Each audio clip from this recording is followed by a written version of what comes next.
ça me ramène justement à la question que je t'ai posée en lien avec le bar. Ouais. C'était justement en lien avec la perception des entrepreneurs. Qu'est-ce qui fait en sorte que maintenant, tu vas voir qu'un entrepreneur, c'est pas nécessairement un entrepreneur. Non. Il y a une business, ça, c'est pas un entrepreneur. Et en français, on a comme un petit peu la misère avec les nuances dans ces mots-là.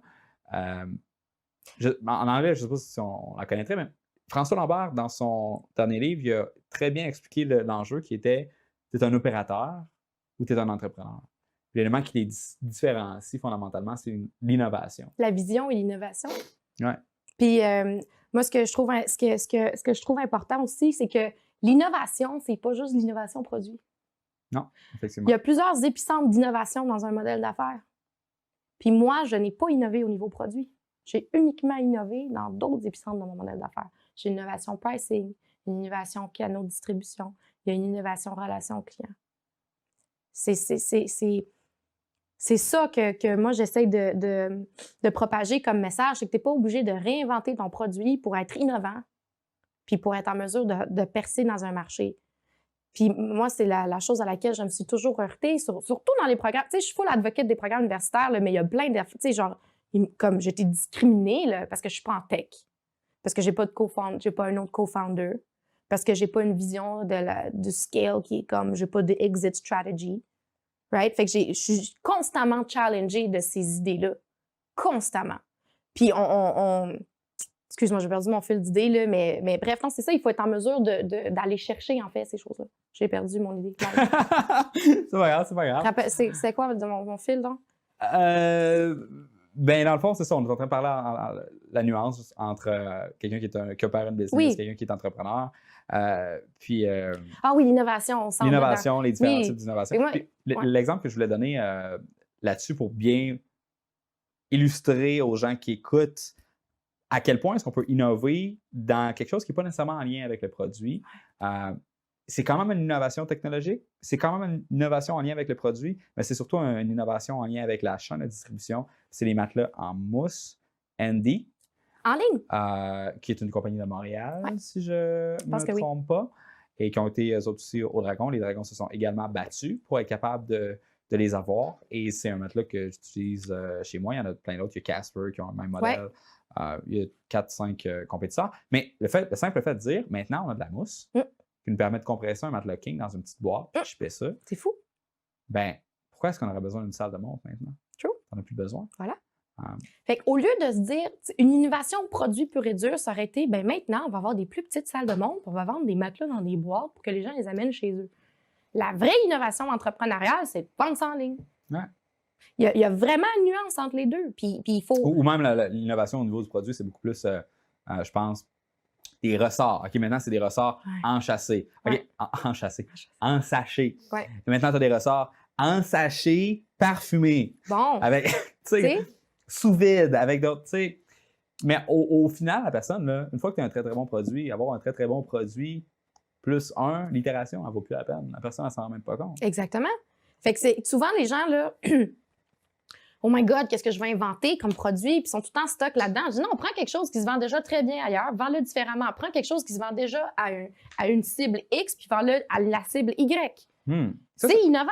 C'est un très, très bon point parce que les gens ne pensent pas de façon innovante ailleurs que dans le produit. Exactement. Et les low-hanging fruits, les différentes façons d'innover sont partout. Absolument. Tu sais, juste au niveau des workflows pour n'importe quel fournisseur de service, que ce soit, tu sais, juste ma coiffeuse. Je ressors de la coiffeuse ce matin. Juste le booking en ligne, les réservations avec les rappels par SMS, rappeler à ton client à telle fréquence de « Hey, tu veux-tu prendre un... » C'est un maudit edge, ça. Tu sais, ça ferait toute la différence sur le bottom line. On parle tu pourrais quasiment, j'irais jusqu'à dire doubler tes revenus. Ah, moi, là, les coiffeurs puis les toiletteurs pour chiens, là, je comprends pas. Pourquoi? C'est récurrent. Hey, vends-moi un package. Ouais. Annuel encore. Je paierais annuellement pour économiser 25$ pour faire nettoyer mon pitbull, OK, qui me coûte 75$ à aller faire laver, OK? À chaque fois, il faut que je prenne un rendez-vous, puis quand j'appelle, il n'y a jamais de place, puis il faut que je prenne un rendez-vous avant, puis je ne peux pas prendre des rendez-vous en ligne, puis il n'y a jamais de walk-in, ils ne prennent pas des walk-in. Pourquoi tu n'as pas une madame? Tu es booké du lundi au dimanche de 9 à 5, OK? Puis tu n'engages pas une madame qui fait des walk-in? Je trouve ça fou. Au Liban, ça m'a mind blown, OK? Au Liban, tu achètes un abonnement mensuel ou annuel pour les blow dry. Parce qu'au Liban, les femmes ne se lavent pas les cheveux eux-mêmes, ils vont tous chez le coiffeur, ils se lavent les cheveux au coiffeur, puis ils se font faire le brushing, OK? Tu dis pas, tu vas pas au coiffeur, tu payes 20$ pour faire ton brushing, là. Non, tu payes à l'année ou au mois un forfait qui inclut tous tes brushings de l'année, puis tu vas tout le temps chez le même coiffeur, puis tes rendez-vous sont tous pris à l'avance. Moi, je rêve du jour où on va avoir un salon de coiffure qui va me vendre traitement annuel de rallonge pour les cheveux. OK? Puis que là, il va me dire, là, il va falloir que tu viennes une fois par mois, une fois par 2 mois, tu vas prépayer ton année, tu vas avoir 30% de rabais, tu vas venir à X nombre de temps. Si tu annules un rendez-vous, c'est ton problème, tu es payé d'avance, OK? Puis on te garantit 1 pouce de cheveux de plus à la fin de l'année. Hey, je signe où, là? Mais si tu me dis, si tu viens le mois prochain, je vais te faire un traitement. Pendant le mois prochain, là. Ouais. Tu sais, ça, là. Ouais. C'est partout. Tu sais, quand, mettons, la personne qui dit, je sais pas c'est quoi les idées, là. Je me cherche une idée d'affaires. Ça déborde. d'idées. Ça déborde. Dans quoi tu es bon? Qu'est-ce que tu connais? Puis qui est proche de toi qui a un avantage spécifique là-dedans? Ouais. Tu sais, mon père, il a une shop à bois. Wow, trouver quelque chose à faire avec les retails de bois, là. Tu me parles de shop, tu sais, moi, tu parles de retails, de rebut, je shake, je suis comme, oh my God, qu'est-ce qu'on peut faire avec ce que tu jettes? Tu sais, c'est comme, c'est juste un mindset, en fait. Ouais. C'est comme, c'est le mindset entrepreneurial, c'est faire plus avec ce que tu as. Pour moi, c'est ça le mindset entrepreneurial. Faire plus avec ce que tu as. Il y a déjà une audience qui te parle, il y a déjà une audience qui t'écoute en ligne, tu as déjà des clients existants. Comment on fait plus avec ceux qui sont déjà là? Comment on leur vend d'autres choses? Comment on leur vend la même affaire 8 fois? C'est ça la vraie question. Pas, les gens me demandent, Taina, comment tu penses que les gens vont consommer du café dans 10 ans dans les entreprises? Ta machine sera obsolète. Ha ha ha. On s'en fout. On s'en fout. C'est vraiment des gens qui te posent cette question-là. Oh my God. Moi, je me suis fait refuser d'un accélérateur parce que j'avais pas d'innovation technologique. Parce que c'est pas moi qui avais engineer mes machines à café. Je trouve ça fou. Je dis, voyons, guys, il y a personne qui vend des machines à café dans des bureaux sur un modèle SaaS. Nous, on vend des machines à café comme un forfait de sel. Tu sais, ton sel, là. Mais justement, au début, tu as dit que ton modèle d'affaires a changé comme 15 fois. Ça a été quoi l'évolution du début vers maintenant? Qu'est-ce que c'est? Le début, c'est ce que tu as vu au Dragon tantôt. Ouais. On avait des petites machines. Je t'ai envoyé une vidéo tantôt, je sais pas si tu peux le passer. C'est des petites machines qui valaient à peu près 300$. Tu peux le préparer sur la TV du milieu maintenant. Puis au début, le tout début, je vendais des machines à n'importe qui en voulait une. C'était beaucoup du monde à la maison, les gens qu'on connaît, notre réseau. Puis là, j'essayais sur Facebook, des affaires comme ça. C'était vraiment boboche. Je suis allée au Dragon, je me suis dit, il me faut un modèle d'affaires intelligent. Puis là, c'était les compagnies qui font de 10 à 15 cafés par jour. On leur prête la machine gratuite, puis ils achètent du café un minimum. Puis ça, c'est un modèle d'affaires qui existait déjà. C'est ça que toutes les compagnies de café utilisent. Puis de fil en aiguille, on s'est heurté à une problématique vraiment grosse. C'est que les machines qu'on voulait mettre dans les bureaux pour supporter des gros volumes, pour faire de l'argent pour de vrai, ils coûtent 10 000$. Puis toi, tu as 45 employés, tu ne vas jamais mettre 10 000$ dans la machine à café. Non, définitivement. Jamais. Jamais. Fait que toutes les Pour autres... garder la qualité avec le volume. Ouais, le volume! Sans qu'il brise tout le temps. Hey, c'est crazy une machine à café, là, ça chauffe, il y a de l'eau qui bout, il y a de la vapeur, il y a 75 personnes par jour qui y touchent différemment. Oh, my babies! Il y a 75... Oh, I love them so much! Ça, on vient de faire la vidéo, là, je suis vraiment excited. C'est un petit... Bref, j'en parle après, mais fait que l'évolution du modèle d'affaires, nous, dans le fond, moi, à cause de mon training d'accélérateur puis d'HEC, puis de business model, pas de modèle, pas de plan d'affaires, là. Plan d'affaires, là, 42 pages. On s'en fout de ça. Il faut une page, ton business model Canva, OK? À qui tu le vends, comment tu le vends, c'est qui tes key partners, puis c'est où que tu innoves dans ce business model Canva-là. C'est ça, that's the truth. That's the illumination in business, OK? Fait que là, tu prends ça, puis là, moi, je me suis dit, OK, tout le monde me dit que la machine à café, c'est une source de perte et que c'est ton plus gros investissement. Puis là, je me suis dit, let's fuck around. On va imaginer qu'on donne le café gratis puis qu'on fait de l'argent avec les machines, juste pour gosser, juste pour avoir des idées complètement nouvelles. Ben, tabarnouche, on a mis le doigt sur un modèle qui fonctionnait. OK. Tu comprends? Fait qu'on a juste flip le Mais modèle. c'est de l'argent avec la machine. Ben, on fait de l'argent avec le café aussi. Mais la machine, c'est devenu un centre de revenus vraiment intéressant. Puis je n'élaborerai pas là-dessus parce qu'il y a souvent Chosebin qui me regarde, qui meurt d'envie de savoir comment je fais. Whatever. Fait que ce qu'on a fait, c'est que je me suis dit, OK, ma machine coûte trop cher. Personne ne veut l'acheter. Moi, j'ai absolument pas le cash flow pour en acheter parce que là, mon ratio d'endettement n'aurait jamais été bon. À la banque, je peux pas. Il m'aurait donné 100 000, j'aurais eu 10 machines, OK? Puis il aurait fallu que j'attende 3 ans qu'ils s'amortissent. Là, c'est l'enfer. Ouais. J'aurais jamais eu l'argent pour faire ça. Puis c'est ça que toutes les autres grosses compagnies de café, ils font. Je ne pouvais pas compétitionner avec ça. Moi, j'ai personne, j'ai pas de backup financier. J'ai pas un oncle riche qui a 3-4 millions à me prêter, malheureusement. Ah, ça a été cool. Mais, fait que là, j'ai regardé les compagnies cellulaires. J'arrête pas de pointer, c'est parce que je regarde ton sel. Tu payes, peut-être toi, là, mais tu payes-tu ton sel 2000$? Oui. OK. Toi, t'es cool parce que tu as compris que ça coûtait moins cher, mais la plupart des gens ne payent pas leur sel 2000$. Ils payent 69,99$. C'est vraiment la marque quand tu brises, par exemple. Ah, c'est vraiment pas cher. Fait que, bon, OK. Il est là le pain point. Tu achètes ta machine à café, elle brise, personne ne la répare. Tu achètes ton sel, il brise, personne ne la répare. Tu es sur un subscription base, elle brise, c'est moi qui est responsable, fournisseur de service.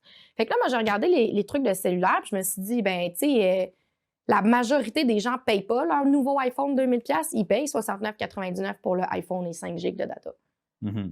Pourquoi on ne ferait pas ça avec une machine à café? Parce que justement, en les faisant payer mensuellement, ça fait en sorte que ton revenu est vraiment plus haut, fait que ton ratio d'endettement est beaucoup plus acceptable.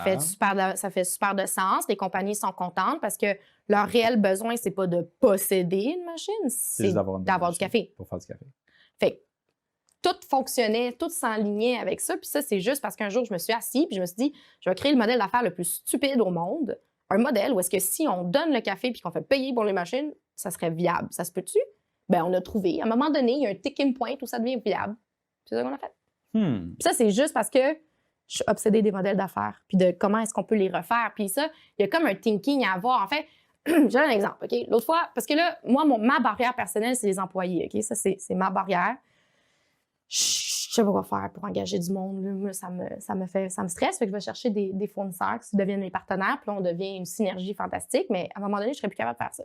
Fait que là, ça fait peut-être quelques mois que je suis en recherche profonde de comment j'engage qui, quoi, comment, tu sais. Fait que là, je suis allée voir une gang de vendeuses, des filles qui sont vendeuses pour des compagnies en SaaS puis en tech. Je leur ai dit, les filles, parlez-moi de comment ça fonctionne l'échelle salariale chez vous? Qu'est-ce qui vous motive? Comment ça marche, tu sais? Puis là, je commence à avoir des idées. Je leur dis, OK, mettons que je te paierais comme ça. Mettons qu'à tous les mois, tu aurais un résiduel sur le café qui est vendu partout. Puis mais la première chose qu'ils m'ont dit, c'est « Ah, non, ça va être beaucoup trop long pour toi. C'est full compliqué gérer les affaires de commission comme ça. Nous autres, en tant qu'employés, on n'aimait pas... » Tu sais, comme, techniquement, c'est vraiment nice, mais en réalité, on est tout en retard sur les paiements. Puis notre boss, il capote parce qu'il faut tout le temps qu'il fasse des rapports de vente. C'est full compliqué. Puis je me suis dit « Wow! » Stérilise pas mon idée. Là. Quand je suis sortie de là, je me dis pourquoi est-ce que tout le monde essaie de stériliser leurs propres idées? Ne la stérilise pas. Laisse ton idée vagabonder aussi loin que tu peux le faire. Les problèmes, à la fin de la journée, là, si moi je suis capable d'attirer le meilleur vendeur de l'histoire de la planète pour me vendre des machines à café, puis c'est parce qu'on a un système de récurrence sur les redevances de café qui est vendu, moi le trouver en maudit le système automatisé qui va me calculer ça pas vite. Là. Qui va me calculer ça tout seul. On va l'automatiser. Je vais engager une petite madame qui va faire des calculs que je veux pas faire. J'ai le meilleur vendeur au monde qui capote sur mon échelle salariale. M'en fous. Fait que c'est ce thinking-là. Quand tu as une idée, faut pas que tu la stérilises avec les problématiques opérationnelles ou les problématiques de contraintes du marché. Pousse ton idée au maximum. Puis là, dis-toi, on sait que c'est de la merde, OK? Mais qu'est-ce qu'il faudrait faire to make it work? Puis là, c'est là qu'il y a de l'innovation. Je pense que c'est une grosse nuance dans l'attitude des gens. De façon générale, un entrepreneur va être comme, OK, c'est quoi les solutions? Puis quelqu'un qui est pas tant entrepreneur va faire comme... C'est quoi les problèmes? C'est quoi les problèmes? Et ça c'est une grosse méchante nuance. Ben, c'est clair. Écoute, là, tu peux pas avoir des idées innovantes si tu t'arrêtes aux obstacles parce qu'à chaque fois que tu veux innover, c'est des nouvelles problématiques à laquelle les gens ont soit refusé de répondre, soit pas trouvé des solutions. Puis on pourrait être surpris à quel point souvent les gens vont abandonner le processus de recherche de solutions.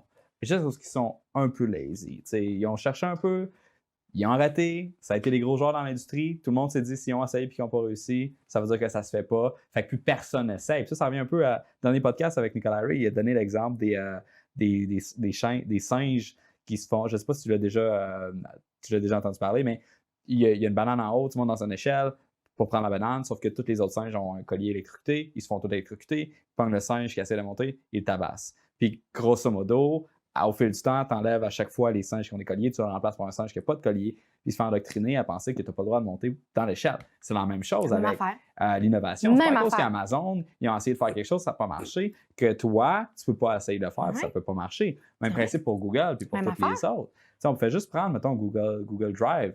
Au départ, quand ça a commencé, il n'y a personne qui prenait ça, puis c'était la grosse merde. Mais Dropbox est arrivé, ils ont complètement révolutionné le marché. Puis là, Google se sont virés de bord et ont fait comme OK, peut-être qu'on devrait mettre à jour nos systèmes et donner unlimited de storage pour être capable d'aller rechercher la business qu'on a perdue. Ben Après là, ça, ils vendre ton doivent data sur perdre LinkedIn. de l'argent à. Ouais, ils doivent avoir ton data. Ils doivent perdre de l'argent d'une façon incroyable. Mais c'est fou!